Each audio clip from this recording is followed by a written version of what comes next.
Cuando escribes para el periódico, ¿eso tiene una influencia o influye en la novela o son dos cosas completamente diferentes?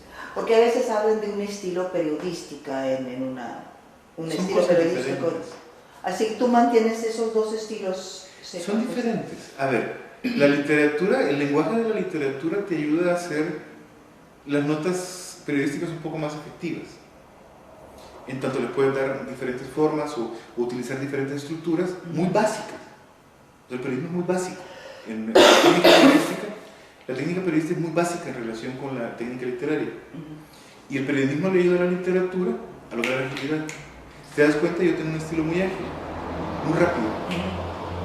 Y es quizá la cosa esa del periodismo de que no se me vaya el lector, mantener siempre interesado al lector, que es algo que deberían hacer todos los escritores, que no se te aburre el lector. A ver, la función de uno no es enseñar nada como escritor. Mi función no es educar a nadie, convencer a nadie, hacer que alguien salga pensando de cierto modo o de cierto otro. Mi función es divertir al lector. Que el lector se sienta bien, como cuando me subo a un escenario. Cuando yo me subo a un escenario a cantar, lo que quiero es que el espectador se divierte, que pase un buen rato. Igual le puedo poner cosas muy densas, igual le puedo poner cosas muy livianas, depende del público. Y el chiste es que salga con una rica sensación. Ahora, con la música sí tienes que tener muy en cuenta el público.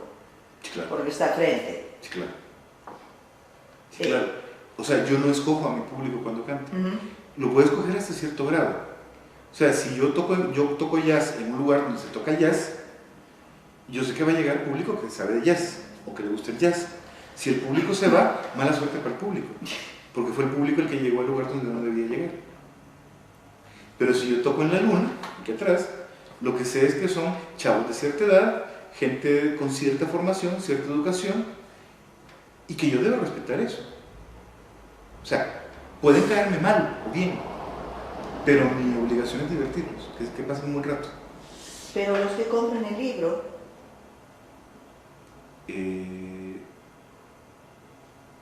yo creo que un lector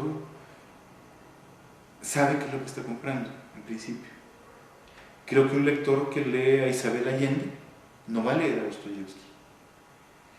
Probablemente uno que lea a Dostoyevsky alguna vez lea a Isabel Allende. Pero yo no creo que se confundan mucho los públicos ahí. O sea, yo estoy tocando jazz, otros están tocando rancheras, otros están tocando música de Lucerito, no sé, música light, otros están tocando música más pesada que la mía, y yo ando por ahí justamente. O sea, creo que los lectores saben lo que compran. En ese sentido, bueno, si se tratara de una democracia, yo estoy mal. Y los que están bien son Isabel Allende y Marcela Serrano. Yo no lo creo, pero ya están vendiendo 1 millón de ejemplares, pues. Y yo he vendido hasta ahora como 20,000. De todas las novelas, mientras ellas les venden 1 millón de una. Entonces, teóricamente ellas están en lo correcto, yo no. Pero no creo que las ventas sean una buena medida, salvo casos muy excepcionales. Entonces la medida es... ¿Cuál es mi apuesta? Yo estoy apostando a algo. ¿Cuál es mi apuesta? Mi apuesta me lleva a que 25 años después de haber empezado a escribir, empiezo a ver algunas posibilidades de que mis cosas tengan algún fruto. 25 años después. Marcela Serrano le fue muy bien con su primera novela, sin mucha preparación técnica, y ella misma dice que no le gusta la literatura seria, que no sabe mucho de literatura. Omar Cabezas le pasó lo mismo. Omar Cabezas no tiene ni idea de la literatura, y lo que le escriben es literatura. Pero eso es, lo que hay que pensar es, lo que yo pienso es, que a mí la literatura me ha dado mucho, como persona, como profesional, como muchas cosas. Entonces yo tengo que darle algo a la literatura. Entonces, cuando hablas de entretener al público, ¿eso es lo que hace Isabel Allende? Sí, yo también. el que va a oír Pájaro de Fuego de Stravinsky no es el mismo que va a ver a Juan Gabriel. Okay. Entonces no es ponerle ni el uno ni el otro a otro nivel, solo que es un público diferente. Un público diferente. Digamos que el de Isabel Allende es más grande que el de Stravinsky, pues. O sea, básicamente. Pero es como el público de rock, el público de punk o de ska o de hip hop es mucho mayor que el público de Wagner. Entonces tú escribes y tu público es por lo menos una persona. Yo. Uh-huh. Sí. ¿Y tú? Y si hay otro, y yo. Y Tierrilla, que somos tres. Y somos tres, ya, pues ya, con eso. Pues se han usado libros de texto. El terceras personas se usó en una universidad de Pensilvania, creo que la estatal de Pensilvania, se usó para análisis de estructura de relatos. Interesante. También se usó en México para eso mismo. Y luego la historia del traidor se usó en Berna para lingüística, antropología lingüística. Ah. Otra función completamente diferente. Ajá. Sirvió. Pues sí. Y eso a mí me indigna, no creas, pero sirve. La cosa es que sirva para algo. Bueno, siempre tiene, eso sí, refuerza la idea de que el lenguaje es auténtico. Claro. Es coherente. Auténtica. Es coherente. Auténtico. Sí. El lenguaje es auténtico. Funciona. Funciona. Ajá. Entonces, en esa medida, he hecho lo que he tenido que hacer. O sea, si lo analizan en lingüística es que tiene una coherencia. Funciona. Entonces, wow, yo fascinado. Si estudian el análisis, si analizan la estructura del relato, es porque funciona. Y terceras personas era estructura del relato. ¿Te hacen comparaciones con otros autores? Que has leído no sé quién y tiene influencia de... Ya.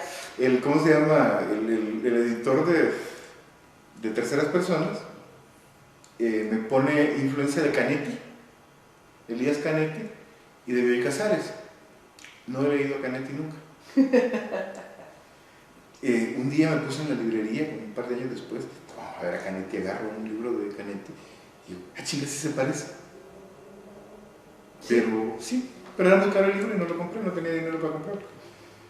Pero eso lo conocí 2 años después de publicado el libro. Entonces me encontré influencia de Canetti, no he leído a Canetti. Y de Bioy Casares, no he leído a Bioy Casares. No había leído hasta ese momento Bioy Casares. Decía que había influencia del año de la guerra del cerdo, de Bioy Casares. Entonces dije, pues tengo que comprarlo. Entonces, como al año de publicado el libro, lo compré, lo leí y dije, sí es cierto, tiene algunos detallitos. O sea... Así que no es influencia, pero son almas afines tal vez, o... Lo que pasa es que son como preocupaciones que están en el aire y algunos las agarran. Entonces, no sé, o sea, es muy particular ese rollo. Ahora, después de la situación política aquí, ¿ha salido obras buenas que son comprometidas en cuanto a la política, en cuanto a filosofía o...? Después de la guerra. Ya. Ahora, porque antes se decía que la literatura latina casi siempre era una literatura comprometida, que quería... Bueno, Beatriz Cortés, que ahorita está en Arizona, en California, no me acuerdo en qué... Northridge, hay una universidad que se llama así en California. Bueno, hay una ciudad, Northridge. Bueno, ahí está, en la Universidad de Northridge, creo que es Cal State. Dice que después de la guerra, los de mi generación, lo que hicimos fue llevar todo ese conflicto social grande al individual. Centrarnos en lo individual, en los valores individuales rotos por la guerra y en buscar valores, en buscar caminos o en romperse esos caminos. Habla de Jacinta Escudo, de Horacio Castellanos, de mí y de, ¿quién más? Miguel Gozomisco. ¿Cómo se regresa de lo grande a lo muy pequeño? No lo sé, porque bueno, yo estoy escribiendo, yo no sé por eso las experiencias que tengo. A lo mejor sí. Yo en lo personal siempre me fijé mucho en lo individual. Leíste El Traidor. O sea, hay un telón de fondo que es la guerra o que es el exilio en México, o lo que quieras, pero realmente lo que importa es el individuo. Horacio igual, Jacinta siempre me ha escrito igual. Yo no sé qué tanto sea ese determinismo o qué tan cierto sea. Lo curioso es que todos los que menciona, nosotros tres, por ejemplo, estamos formados fuera de El Salvador.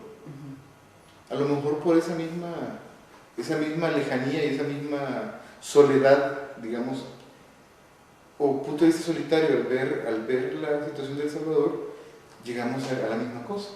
No lo sé. No lo sé, o sea, yo estoy dentro de mi pellejo, no sé.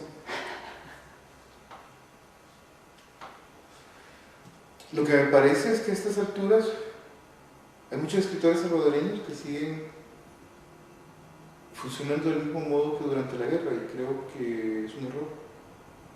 Yo creo que era un error tratar de hacer la épica, la saga de la guerra, la novela de la guerra, cuando una guerra no son 100, 120.000 o 150.000 muertos, es cada uno de esos muertos, cada uno de los que lo mataron, cada uno de los parientes de todos ellos, cada uno de los soldados, cada uno de los guerrilleros, cada una de las personas que padecieron eso.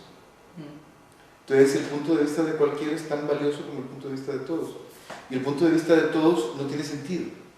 Si a mí me hablan de 100.000 muertos, no puedo verlos. Yo veo a 10 amigos míos que mataron y sé quiénes son, y para mí esos son los 100.000 asesinados, nada más 10 personas. Y los que analizan la literatura desde una perspectiva marxista, ¿qué van a decir? Me tienes sin cuidado. Lo que pasa es que para los marxistas existe correlación de fuerzas, ellos ven las cosas en un nivel macro. Así como los estructuralistas ven las cosas en un nivel micro, los marxistas ven en un nivel macro las cosas. No puede, el método marxista a lo mejor puede, pero los marxistas no ven al individuo. Ahí el que es interesante es Freud. Lo malo son las interpretaciones freudianas, porque se pierden en las interpretaciones de Freud y olvidan el método. No sé, el método del psicoanálisis, no el psicoanálisis en sí, puede funcionar igual, lo mismo que el estructuralismo. Foucault hace excelentes ensayos a partir de la mezcla de marxismo con estructuralismo con psicoanálisis, me parece, y sobre todo utilizando su propio sentido común, que era muy grande. O Barthes. ¿Y qué influencia tienen los críticos? Cuando tú te pones a escribir, ¿piensas en lo que ellos dicen? No. Tienes cuidado. Me tienes en el menor cuidado. No, yo he leído críticas sobre mí, me da mucha risa. Porque veo cosas que jamás puse, jamás quise poner y jamás se me pasaron por la cabeza. Es que Mengíbar hizo tal cosa por esto y por lo otro, en serio. No sé. Es como te digo, mi influencia de Canetti y de Bioy Casares, ¿a qué horas? Hasta ahora no he leído más que 2 páginas de Canetti y una novela de Bioy Casares. ¿Cuál es entonces la función de la crítica, si se debe hablar de esto? Porque no es que, como que es más importante saber criticar una obra que escribir una obra. Te voy a decir la verdad, te voy a decir lo que pienso y no creo que te guste. Tal vez ni lo publicamos. Para mí la crítica es importante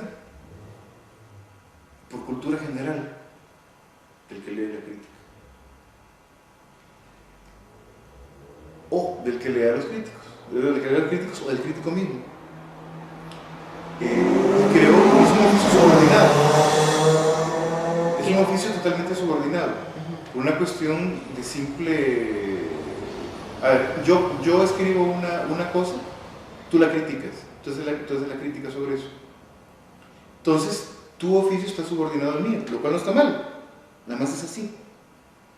Lo malo es que los críticos se creen que ellos son los que influencian a los escritores, y no es cierto. Que ellos hacen que la literatura avance, y no es cierto. ¿Por qué? Si yo me pongo a escribir la novela ideal de un crítico, me va a salir un adefesio terrible. ¿Por qué? La mayoría de críticos no saben escribir, no han experimentado lo que es escribir, entonces no saben por qué uno hace las cosas. Y les pasa lo mismo que los escritores que leen las cosas de otros escritores, quieren que las cosas pasen de cierto modo, para que se ajusten sus teorías, y eso no puede pasar.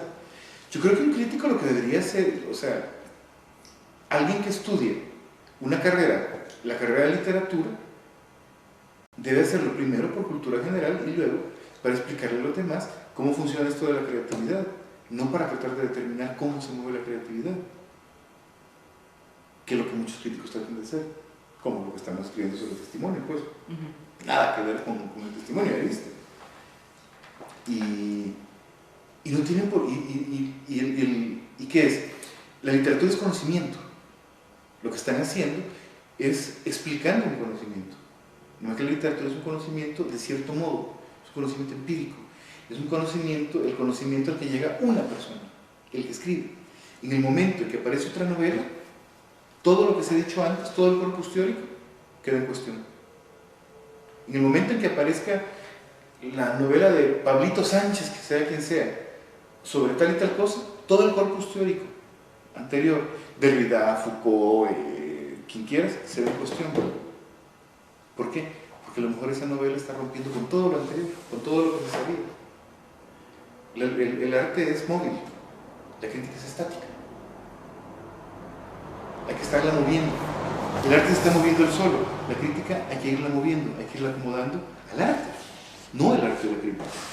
A veces tratan de decirme de que la obra existe fuera de su lugar de nacimiento, fuera del... que es un objeto en sí, que no se debe analizar. No, que lo analicen, me parece perfecto. Pero el análisis no es la obra. El análisis no sustituye a la obra. Hay muchos críticos que no leen las obras, tú lo sabes. Muchos académicos serios que no leen la obra, leen los comentarios sobre la obra. Y eso es cierto. Hablo de doctores famosos, y esto te podría decir nombres, no lo voy a decir. Pero los hay. La crítica no puede eliminarla, no puede sustituir a la obra. Y a lo mucho podrá complementarla si al lector le interesa conocer lo otro, pero no pueden decir que la crítica literaria afecta mi modo de escribir. No afecta. A mí me afectan otros escritores. Pero cuando hablas de... O sea, un crítico no es mi igual, no está más abajo, no está más arriba, nada más no es mi igual.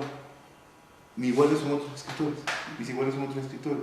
Igual, los iguales de un crítico son otros críticos, no son otros escritores. Y eso no quiere decir, o sea, cada uno tiene su papel en la ecología humana, pues, si quiere. Entonces, si a mí me puede influenciar, a lo mejor un crítico le lee una idea interesante y dice, mira, a lo mejor se puede desarrollar esto. Pero el que me va a dar la forma, los que me van a dar la forma, los que me van a dar el modo, los que me van a dar el modo de construcción de personajes, son otros escritores, los que vinieron antes, los que están durante, los que van saliendo. Porque son los que están dentro de la misma lógica de lo que yo hago. Los críticos no están en la lógica de lo que yo hago. ¿Han habido autores que también son críticos o críticos que también son buenos autores? Creo que son los que duran más. Foster tiene muchas cosas acerca de la novela que ya están superadas. ¿Por qué? Porque la novela ha seguido evolucionando desde 1927, que fue cuando Foster dio las conferencias. Pero el hecho básico sigue siendo, los hechos básicos, cómo se crea, siguen siendo válidos. Eliot tiene unos ensayos literarios que son magníficos. ¿Por qué? Porque el tipo habla desde dentro de la escritura. Entonces lo que él diga como creador va a ser válido e interesante para mí. A lo mejor yo no funciono igual que él, pero sé de lo que está hablando. Hay excepciones notables. Bakhtin, ensayo sobre la poética de Dostoyevsky. Bakhtin, no sé cómo le digo. Bakhtin, no sé cómo le digo. En Estados Unidos se lee mucho. Estructuralista ruso, magnífico, formalista, le decían allá. Tiene una obra que se llama Poemas sobre la poética de Dostoyevsky, que es lo mejor que se ha escrito sobre Dostoyevsky. No he leído esto. ¿Por qué? Foster dice que los críticos generalmente no pasan a través de la obra, sino que le dan vuelta. Que es lo que pasa. Las influencias, la literatura de 1927 a 1929, el psicoanálisis en la obra de aquí, cómo las mujeres actúan en la obra de fulano de tal, eso es darle vuelta, eso no es pasar a través de la obra, eso es darle vuelta. Es hablar de los alrededores de la obra, no de lo que pasa dentro. Bakhtin se mete en Dostoyevsky, dentro de Dostoyevsky. Y cuando uno lee a Bakhtin, reconoce a Dostoyevsky. Pero reconoce la admiración de Bakhtin por Dostoyevsky. Y yo creo que el ensayo de Bakhtin es tan bueno y tan apasionante como una obra de Dostoyevsky. Precisamente porque Bakhtin está creando alrededor y dentro y realmente lee a Dostoyevsky y realmente sabe para dónde iba Dostoyevsky. Entonces creó una obra bella, bella, a pesar del nombre árido y a pesar de que es lingüística, semiótica pura. Pero es una obra bella, es coherente, es linda. No sé, Foucault, Barthes, sobre todo Barthes, cuando habla Foucault cuando habla de Raymond Roussel, hace un buen ensayo, o cuando describe las meninas, está viendo desde dentro de la menina. No está dando vueltas alrededor de Velázquez y su época, la monarquía y los pintores, no, está hablando de las meninas. Entonces tiene un capítulo en las palabras y las cosas, donde habla acerca de las meninas. Tiene una descripción, una interpretación de las meninas que es bella. ¿Por qué? Porque uno está viendo desde el punto de vista de Velázquez, uno está viendo desde el punto de vista de las meninas, uno está viendo desde el punto de vista del espectador, desde el punto de vista de los reyes, está viendo todo, de todos lados. Entonces uno dice, wow. Y eso no es el cuadro, eso es una visión del cuadro. ¿Y eso de qué me sirve a mí? Cultura general. Yo que no sé de pintura, puedo ver las meninas y decir, mira, Foucault dijo esto. Pero a lo mejor hay otras cosas posibles, por ejemplo, esto y esto. Y a lo mejor yo puedo hacer tal y tal otro, es una guía. Abre la puerta, sí. Abre una ventana. Sí. O sea, la crítica no es la cosa en sí, la crítica es una guía. Y creo que es buena como cultura general. Yo creo que es un buen modo de difusión del conocimiento, no de rectificación del conocimiento. Que ahí es donde viene el asunto.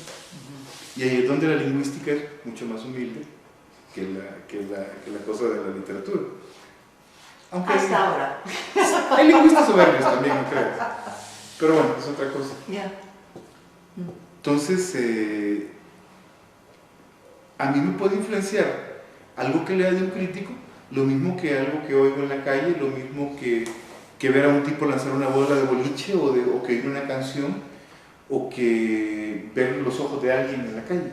Me puede influenciar del mismo modo. El mundo. Sí, el mundo.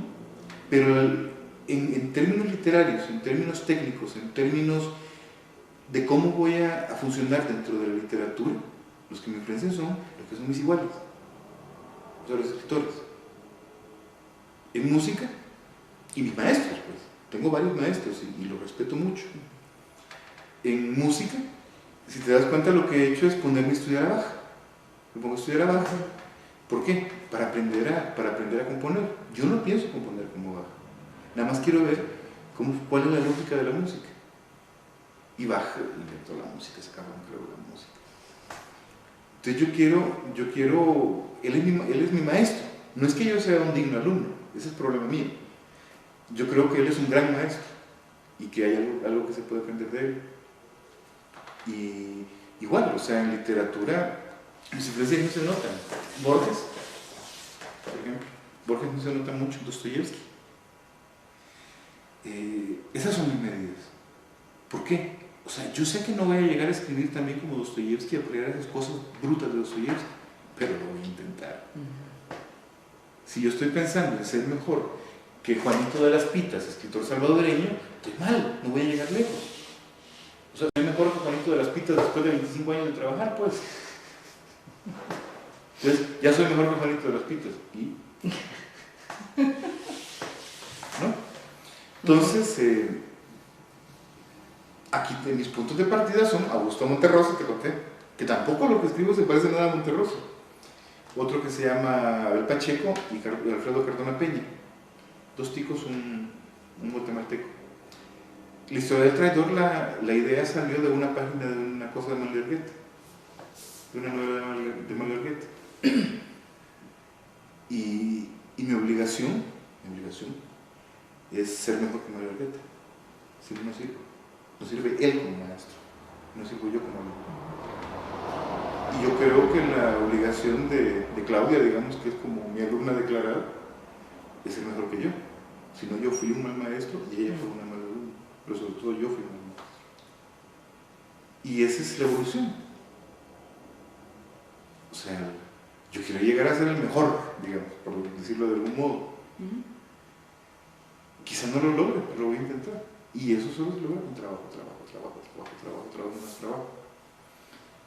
Y lo de la música que estoy haciendo es bonita, pero eso está encaminado siempre hacia la literatura. Es un modo de hacer literatura y de entender de otro modo la literatura, aunque tenga su validez por sí mismo.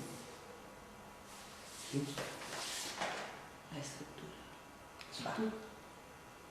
La estructura. Y la estructura es un edificio. O sea, no estoy hablando de cosas teóricas, estoy hablando, esto es una estructura coherente. Físico. Sí, si esto lo cortas 1 milímetro, no sirve. O sea, quítale 1 milímetro del brazo, no sirve. Mueve 1/10 de pulgada, esto, no sirve. Haz un poco más grande esto, no sirve. Pero las guitarras todas son iguales, las buenas, más o menos. Las novelas, no. Entonces la estructura no es... Tienes que inventarla cada vez. A ver, a lo mejor aquí hay una analogía. La guitarra, esto sería la forma, esto sería la técnica. La técnica es siempre la misma. Bueno, cada quien la entiende más o menos, pero las comas funcionan de cierto modo, los puntos funcionan de cierto modo y las oraciones funcionan de cierto modo. Yo puedo hacer una oración de 50 páginas, o puedo hacer una oración de una palabra, pero básicamente funcionan igual. La idea es la misma, son unidades. Entonces yo puedo usar 30 guitarras para hacer una novela. La cosa es como las coloque. Que se sostengan, las dejo ahí y se sostengan ellas solitas. Y la voz. La voz es lo diferente. La voz no la puedes... Si la puedes reproducir, no sirve. Fíjate, en el jazz se ve eso. Agarra, no sé, a Coleman Hawkins, agarra a Lester Young, agarra a Ben Webster y oye a cada uno. No tocan igual. Agarra, no sé, Charlie Parker, Johnny Hodges, o ponga 7 ponen a 7 saxofonistas y ponlos a tocar. Unos tocan sax tenor, otros tocan sax alto o barítono. Jerry Mulligan toca sax barítono. Pero el timbre que van a sacar es diferente, la intención de lo que hacen es diferente, la velocidad, lo que entienden ellos por música es diferente. Y todos son magníficos, pero